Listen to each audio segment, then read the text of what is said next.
Risk department, we were nominated by QAQC to do the ALS Ice Bucket Challenge. We're out here in the rain because we're very dedicated to getting this done.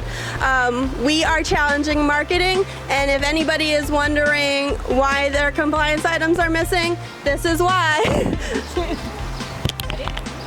2, 3.